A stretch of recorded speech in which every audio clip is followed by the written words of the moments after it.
2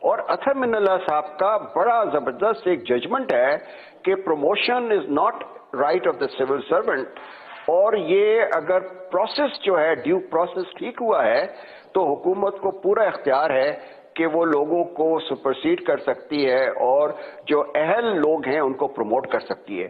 تو یہ تو ہو رہا ہے، یہ امپلیمنٹ ہو چکا ہے، اور بہت سارے لوگ جو ہیں وہ اس وقت نالا اس وجہ سے ہیں کہ وہ پروموٹ نہیں ہو سکے ہیں. اس کے ساتھ جو دوسرا تھا وہ ڈائریکٹری ریٹائرمنٹ کا تھا.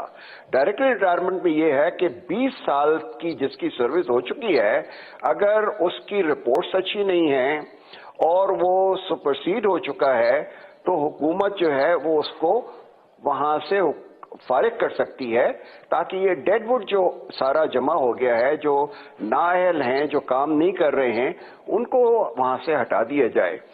یہ بھی چیلنج ہوا اسلام آباد ہائی کورٹ میں، اور اسلام آباد ہائی کورٹ نے اس کو بھی اپہولڈ کیا اور کہا کہ جو ریٹائرمنٹ ہے آفٹر 20 ایئرس یہ رائٹ نہیں ہے سول سرونٹ کا، اور حکومت کو پورا اختیار ہے کہ جس کو چاہے اگر وہ due process of law follow کرتا ہے تو یہ آپ کو اختیار ہے حکومت کو کہ وہ اس میں لوگوں کو ریٹائر کر سکتی ہے، اور judiciary has no right to interfere in that process. Doctor Ishrat صاحب، یہ اسٹیٹ اونڈ انٹرپرائزز میں اربوں روپے ہر سال جھونکے جاتے ہیں، ہماری معیشت پر بہت بڑا بوجھ نہیں ہے؟ دیکھیں، اس میں نے جیسے کہا کہ اسٹیل مل کا سب سے بڑا پرابلم تھا کہ اسٹیل مل 2015 سے بند تھا، لیکن وہاں لوگ جو تھے ان کو حکومت پچھلے 6 سال سے ہر مہینے تنخواہ دے رہی تھی، الاؤنسز بھی دے رہی تھی، سب کچھ دے رہی تھی. تو جو پروسپیکٹیو بائرز تھے وہ کہتے تھے جی ہم نے تو ان کو نہیں استعمال کرنا ہے، ہم تو ان لوگوں کو جو کمپیٹنٹ ہیں، جو ٹیکنیکلی کوالیفائڈ ہیں، جو اسکلڈ ہیں، ان کو لے کے آنا ہے. تو اس کے لیے ہم سپریم کورٹ پہ گئے اور سپریم کورٹ نے ہمارے حق میں فیصلہ کر دیا کہ آپ ان کو گولڈن ہینڈ شیک دے کر فارغ کر سکتے ہیں. اب وہ فارغ ہو گئے ہیں، اب بڈنگ ہو رہی ہے اور کافی جو ہے لوگوں کا انٹرسٹ ہے، چائنا سے بھی انٹرسٹ ہے، رشیا سے بھی انٹرسٹ ہے. تو انشاءاللہ اسٹیل مل کو اسٹیل مل تو ایک ادارہ ہے نا، باقی بھی تو بہت سارے ادارے ہیں جن میں ہم ہر سال 1400-1500 ارب روپے جھونک رہے ہیں. ہماری معیشت پر یہ بوجھ نہیں ہے؟ اتنا نہیں ہے، 1400-1500 نہیں ہے. پچھلے سال 2018 میں 143 ارب کا کیومولیٹیو لاس ہوا تھا. تو یہ جو 1400-1500 ارب کی بات ہے یہ غلط ہے. یہ جو 10 ادارے ہیں ہمارے، پی آئی اے ہے، اسٹیل مل ہے، ریلویز ہے، یہ 5 ڈسٹریبیوشن کمپنیز ہیں پاور کی، کوئٹہ، سکھر، حیدرآباد، پشاور اینڈ ملتان، اور اس کے ساتھ زرعی ترقیاتی بینک، پاکستان پوسٹ آفس. 89% جو لاسز ہو رہے ہیں وہ ان 10 انٹرپرائزز کی وجہ سے ہو رہے ہیں، اور ان کی سب کی ریسٹرکچرنگ ہو رہی ہے اور ان میں سے کچھ کو پرائیویٹائز بھی کیا جائے گا. تو اس میں وقت لگتا ہے. تو یہ ریزسٹنس نہیں ہے بلکہ قانون ہمارا اتنا زیادہ کمپلیکس ہے کیونکہ کورٹس میں چلے جاتے ہیں، وہاں سے اسٹے آرڈر لے لیتے ہیں، اور اس وجہ سے پھر کچھ ایجیٹیشن ہو جاتا ہے. کچھ پولیٹیشینز آج کے ان کے سمپتھی میں بیٹھ جاتے ہیں کہ آپ نے دھرنا ڈالا ہے، ہم آپ کے ساتھ ہیں، تو اس سے معاملہ جو ہے وہ کمپلیکس ہو جاتا ہے. بالکل ٹھیک ہے. ہم نے یہ کہا تھا کہ سابق board of governor, board of investment کے چیئرمین ہارون شریف صاحب ہمارے ساتھ تھے کل. انہوں نے کہا کہ یہ جو کمرشل ٹرانزیکشنز ہیں ایس او ایز کے حوالے سے، اس پر سب سے بڑی رکاوٹ بیوروکریسی ہے، وہ ہونے نہیں دیتی. ایک تو ان کو کمرشل ٹرانزیکشنز کا آئیڈیا نہیں ہے، دوسرا ان کے ویسٹڈ انٹرسٹ ہیں. دیکھیں، ہارون شریف صاحب میرے دوست ہیں، بڑی عزت ہے ان کی، لیکن میں صرف یہ آپ کو اپنی جو 3 سال کی ایکسپیرینس ہے اس سے بتا رہا ہوں کہ ایک دفعہ کیبنٹ فیصلہ کر دیتی ہے کہ یہ پرائیویٹائزیشن کمیشن کے پاس ہے یہ ادارہ، تو بیوروکریسی جو ہے وہ اس پہ کچھ نہیں کر سکتی. ہاں، جب تک کہ حکومت یہ فیصلہ نہ کرے کہ یہ پرائیویٹائز ہوگی کہ نہیں ہوگی، اس وقت بیوروکریسی جو ہے وہ واقعی بڑے انفلوئنشل ہوتی ہے اور اس کو رکاوٹ ڈال سکتی ہے. لیکن ایک دفعہ ہماری رپورٹ کے مطابق یہ ٹرانسفر ہو گئی جب پرائیویٹائزیشن کمیشن کو، تو بیوروکریسی کا کوئی اس میں عمل درآمد نہیں ہوتا ہے۔ اچھا، دوسری بات میں آپ کو شاہد صاحب یہ بتاؤں کہ اس وقت بیوروکریسی جو ہے وہ بڑی سہمی ہوئی بیٹھی ہے۔ جو آنیسٹ آفیسرس ہیں، جو کام کرنا چاہتے ہیں، وہ کہتے ہیں جی ہمیں نیب سے، ایف آئی اے سے، میڈیا سے، جوڈیشری سے اتنا ڈر ہے کہ ہم کوئی فیصلہ نہیں کرنا چاہتے۔ تو یہ اس کی وجہ سے واقعی سلو ڈاؤن ہے ڈیسیشن میکنگ میں۔ جو واقعی صحیح بات ہے وہ میں آپ سے شیئر کرنا چاہتا ہوں، بٹ یہ بات نہیں ہے کہ وہ ڈیلیبریٹلی کوئی رکاوٹ ڈالنا چاہتے ہیں۔ ایک چھوٹے سے بریک لیتے ہیں اور بریک کے بعد معیشت کے دوسرے جو ٹاپکس ہیں ان پر بھی بات کو آگے بڑھائیں گے۔ چھوٹے سے بریک لیتے ہیں۔